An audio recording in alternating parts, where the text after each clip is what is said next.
अरे भिखारी, तेरी औकात है 500 करोड़ लाने की? तू जानता भी है 500 करोड़ होते क्या है? तुम लोगों को अंदाजा भी है कि ये क्या हो गया है? 500 करोड़ रुपए गायब हैं। अगर ये पैसा अभी के अभी वापस नहीं आया तो मैं बर्बाद हो जाऊंगा। अगर कोई 500 करोड़ रुपए वापस ले आया तो मैं उसे 10 करोड़ रुपए इनाम दूंगा। सुबह के ठीक 7 बजे थे।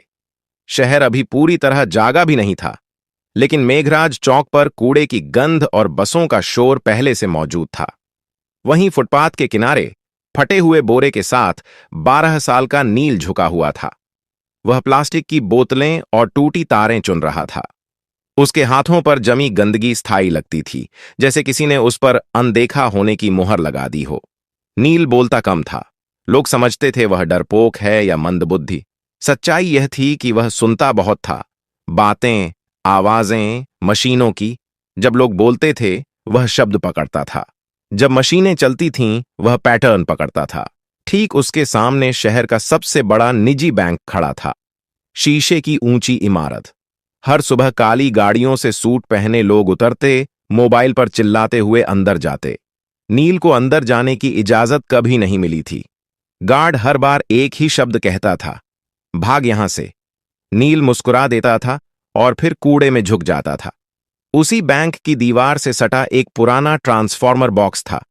नील अक्सर उसके पास बैठकर सूखी रोटी खाता था। उसे वहां से एक अजीब सी भनभनाहट सुनाई देती थी। बाकी लोगों के लिए वह शोर था, नील के लिए भाषा। उस दिन दोपहर को माहौल बदला हुआ था। बैंक के अंदर अचानक अफरा तफरी मच गई। कर्मचारी अपनी सीटों से उठ खड़े हुए। मैनेजर्स के चेहरे पीले पड़ गए। एक के बाद एक फोन बजने लगे। ऊपर की मंजिल पर बोर्डरूम में चीख सुनाई दी, 500 करोड़ गायब हो गए हैं। यह कोई अफवाह नहीं थी। बैंक के मेन सर्वर से 500 करोड़ गायब हो गए हैं। करोड़ रुपए ऑनलाइन ट्रांसफर हो चुके थे। पैसा न किसी ग्राहक के खाते में था, न किसी विदेशी बैंक में।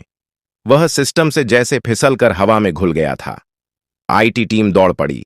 सर्वर लॉग्स खोले गए, फायरवॉल चेक हुए, साइबर सिक्योरिटी एक्सपर्ट्स को कॉल गया, पुलिस को सूचना दी गई। हर मिनट के साथ बैंक की साख डूब रही थी। बाहर फुटपाथ पर बैठा नील यह सब देख रहा था। उसे कुछ अजीब लगा। बैंक के बैकअप सर्वर की एग्जॉस्ट फैन की आवाज बदली हुई थी। वह लय में नहीं चल रही थी। बीच बीच में एक हल्का सा ठहराव था, जैसे कोई सांस रोक रहा हो। नील उठ खड़ा हुआ। उसने बोरा नीचे रखा और दीवार के पास कान लगा दिया। उसकी आंखें सिकुड़ गईं। यह चोरी नहीं है, वह बुदबुदाया। यह रूट रीडायरेक्शन है। नील को याद आया अपनी मां का चेहरा। मां जो कभी इसी बैंक में क्लीनर थी। एक रात एक्सीडेंट में चली गई। उसके बाद नील सड़क पर आ गया। मां के पास एक पुराना कीपैड फोन था और उसमें कुछ नोट्स। नंबर नहीं, पैटर्न। नील ने जेब से वह मुड़ा तोड़ा कागज निकाला जिस पर उसने खुद से बनाए निशान लिख रखे थे। वह रोज मशीनों को देखकर नई चीजें समझता और निशान बनाता था। बैंक के अंदर घबराहट बढ़ रही थी। बाहर एक कूड़ा बिनने वाला लड़का खड़ा था, जिसकी नजरें शीशे के पार सर्वर रूम की दीवारों के आर पार देख रही थीं। नील ने गहरी सांस ली। अगर अब नहीं बताया, उसने खुद से कहा, तो पैसा हमेशा के लिए चला जाएगा। उसने बोरा उठाया और बैंक के मुख्य गेट की तरफ बढ़ गया। गार्ड ने उसे देखते ही डंडा उठाया। कहा था ना, यहां मत आना। नील रुका नहीं। उसने पहली बार सीधा आंखों में देखकर कहा, साहब, जो पैसा गया है वो अभी भी इसी बैंक में है। गार्ड हंसा, लेकिन अंदर कहीं ऊपर एक अलार्म और तेज हो गया। और यहीं से कहानी शुरू होती है। गार्ड की हंसी अभी पूरी भी नहीं हुई थी कि बैंक के अंदर से एक महिला बाहर आई। नीले रंग की साड़ी, गले में आईडी कार्ड और चेहरे पर साफ घबराहट। वह बैंक की senior operations manager Radhika Mehta थी।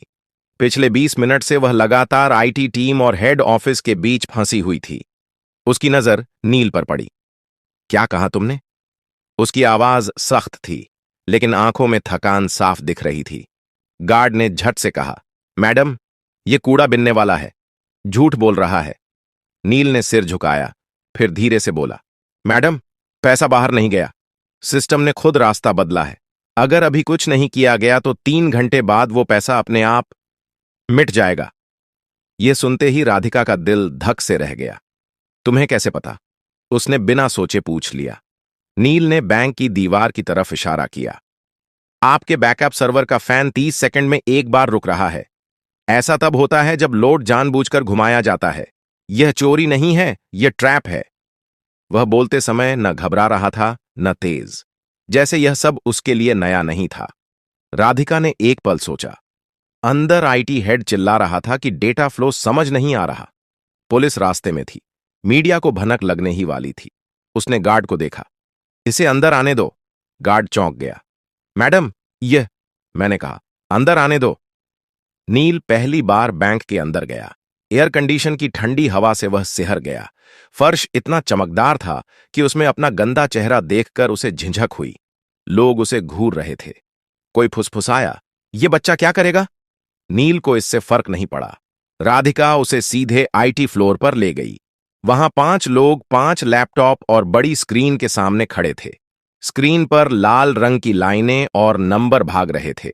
आईटी हेड ने गुस्से में कहा, मैडम, अभी समय नहीं है, यह मजाक नहीं है।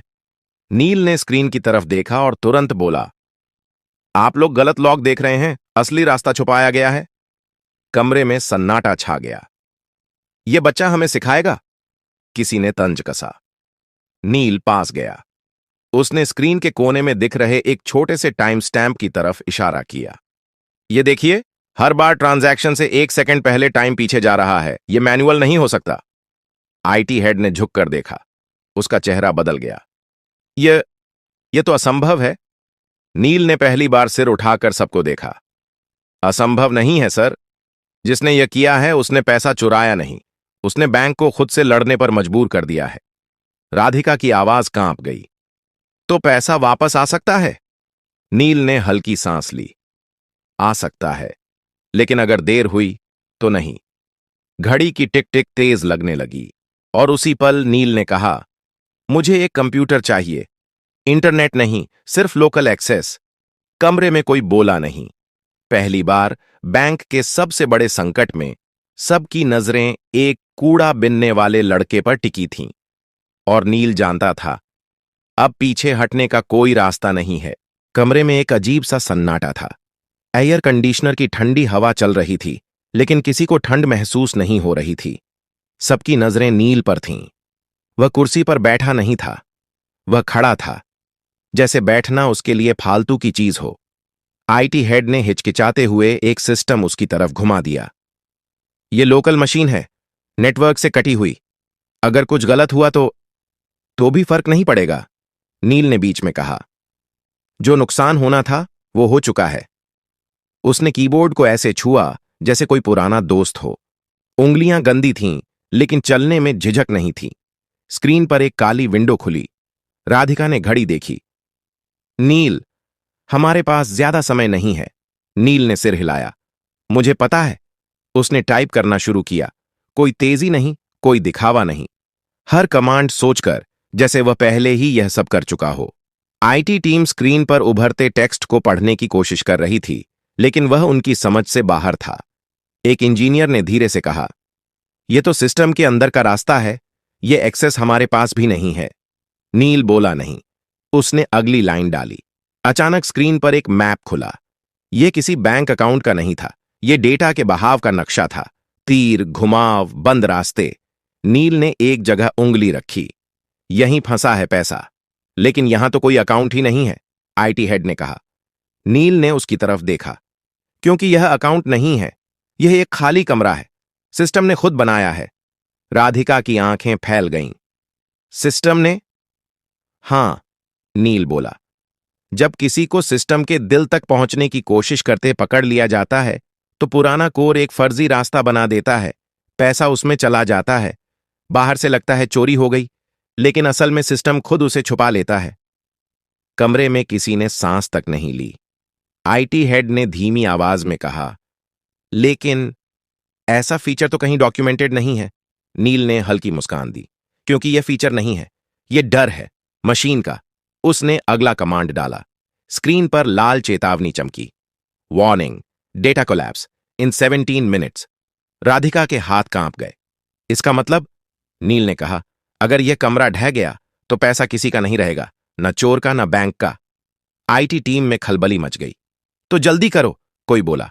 नील ने पहली बार गुस्से से सिर उठाया। जल्दी नहीं, सही।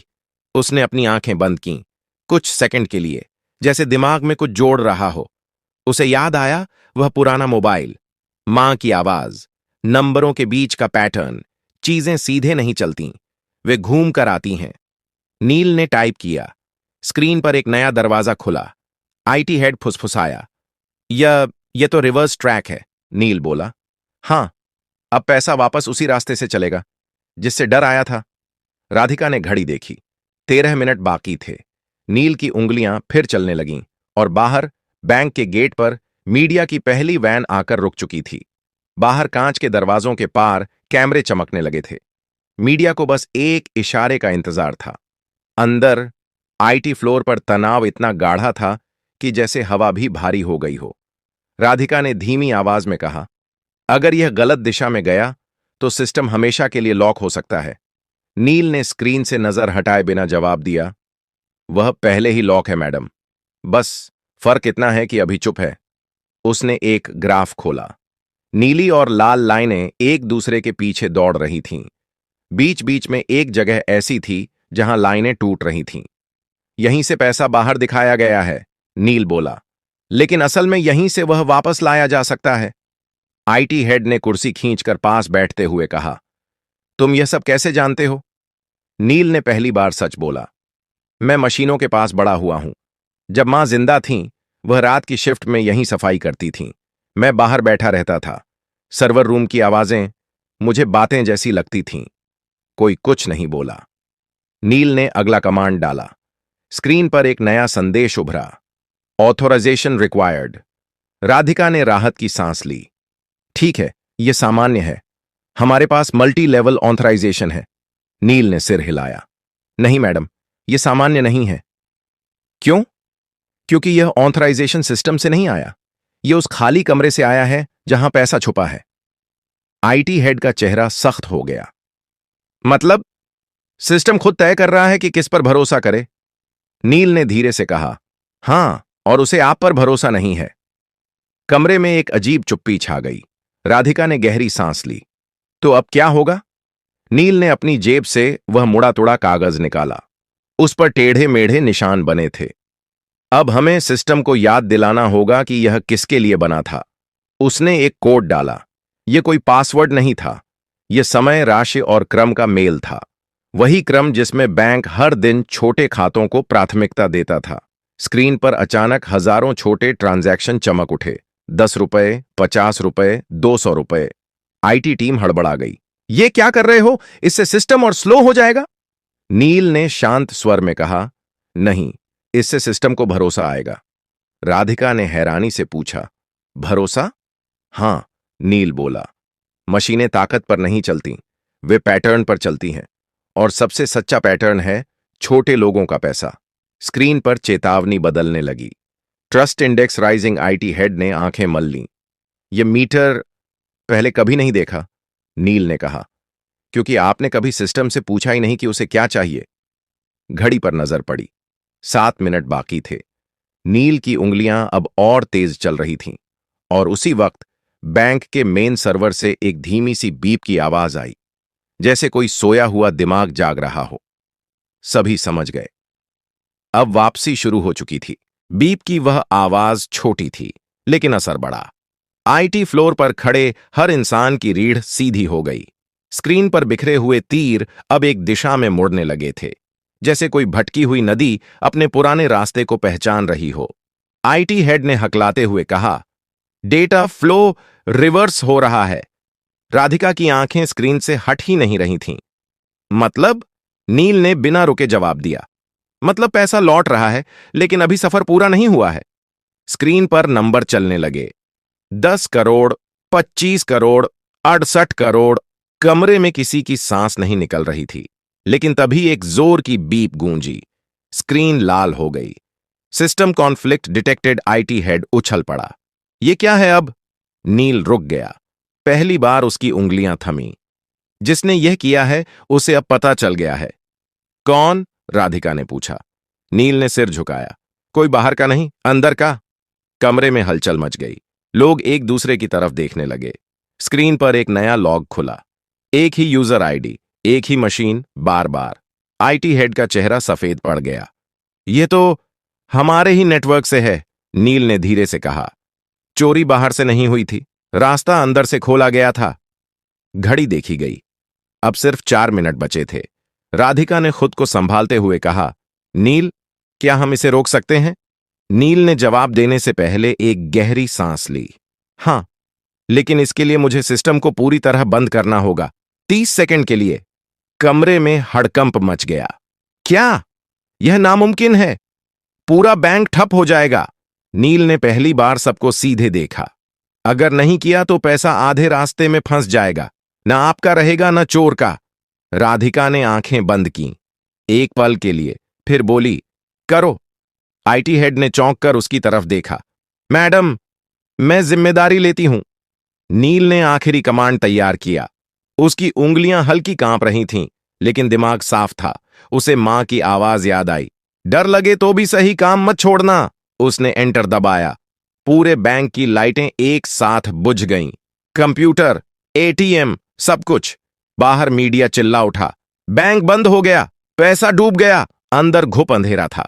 फिर 1 सेकंड बाद, 2 सेकंड बाद, तीसरे सेकंड पर एक हरी लाइट जली, फिर दूसरी, फिर पूरी स्क्रीन। सिस्टम वापस आ चुका था और इस बार पैसे के नंबर एक एक करके सही खाते में लौट रहे थे। 100 करोड़, 250 करोड़, 400 करोड़। आईटी हेड की आंखों से आंसू निकल आए। हो गया। आखिरी नंबर रुका, 500 करोड़। रिकॉन्साइल्ड। कमरे में कोई ताली नहीं बजी, कोई चिल्लाया नहीं। सब बस नील को देख रहे थे। वह कुर्सी से नीचे उतरा, थका हुआ, खामोश। बैंक का पैसा वापस आ चुका था। अब सवाल यह था, यह चोरी किसने की थी और नील सच में कौन था? कमरे में सन्नाटा था, लेकिन यह डर का नहीं था। यह उस पल का सन्नाटा था जब इंसान समझ जाता है कि अब कहानी बदल चुकी है। स्क्रीन पर हरे रंग की लाइनें स्थिर हो चुकी थीं। 500 करोड़ पूरी तरह बैंक के खातों में लौट चुके थे। सिस्टम नॉर्मल दिखा रहा था, लेकिन लोगों के चेहरे अभी भी जमे हुए थे। राधिका ने धीमी आवाज में कहा, नील, तुमने बैंक को बचा लिया। नील ने कोई जवाब नहीं दिया। वह स्क्रीन को देख रहा था, जैसे किसी और चीज की तलाश में हो। आईटी हेड ने राहत की सांस लेते हुए कहा, हमें तुरंत यह पता लगाना होगा कि अंदर से यह किसने किया। नील ने गर्दन हिलाई। सिस्टम खुद बता देगा। कैसे? किसी ने पूछा। नील ने एक आखिरी लॉग खोला। यह आम यूजर लॉग नहीं था। यह वह लेयर थी जहां सिर्फ तब एंट्री होती है जब कोई सिस्टम को धोखा देने की कोशिश करता है। स्क्रीन पर एक नाम उभरा। कोई टेक्निकल कोड नहीं, कोई फर्जी आईडी नहीं, एक साफ नाम, बैंक के डिप्टी टेक्नोलॉजी डायरेक्टर का। कमरे में जैसे हवा निकल गई। आईटी हेड कुर्सी पर बैठ गया। यह मुमकिन नहीं है, नील ने शांत स्वर में कहा। मुमकिन है, क्योंकि उसे सिस्टम की आदतें पता थीं। उसने सोचा, सिस्टम मशीन है। उसे यह नहीं पता था कि मशीन याद भी रखती है। राधिका ने तुरंत फोन उठाया। सिक्योरिटी को ऊपर भेजो, अभी। कुछ ही मिनटों में उस अधिकारी को कमरे में लाया गया। चेहरा पीला, आंखें नीचे। वह कुछ बोल नहीं रहा था। राधिका ने सख्त आवाज में पूछा, आपने यह क्यों किया? वह चुप रहा। नील आगे बढ़ा। क्योंकि आप सोच रहे थे कि पैसा बाहर निकल जाएगा और सिस्टम आपको पहचान नहीं पाएगा। लेकिन आपने एक गलती की। आदमी ने पहली बार सिर उठाया। कौन सी? आपने छोटे खातों को नजरअंदाज किया, नील बोला। आपने सिर्फ बड़े ट्रांजैक्शन देखे। सिस्टम ने आपको वहीं पकड़ लिया। आदमी टूट गया। मुझे कर्ज में डुबो दिया गया था।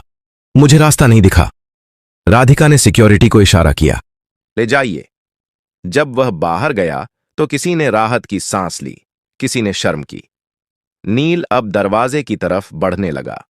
राधिका ने चौंक कर कहा, रुको, तुम कहां जा रहे हो? नील रुका। मेरा काम हो गया मैडम।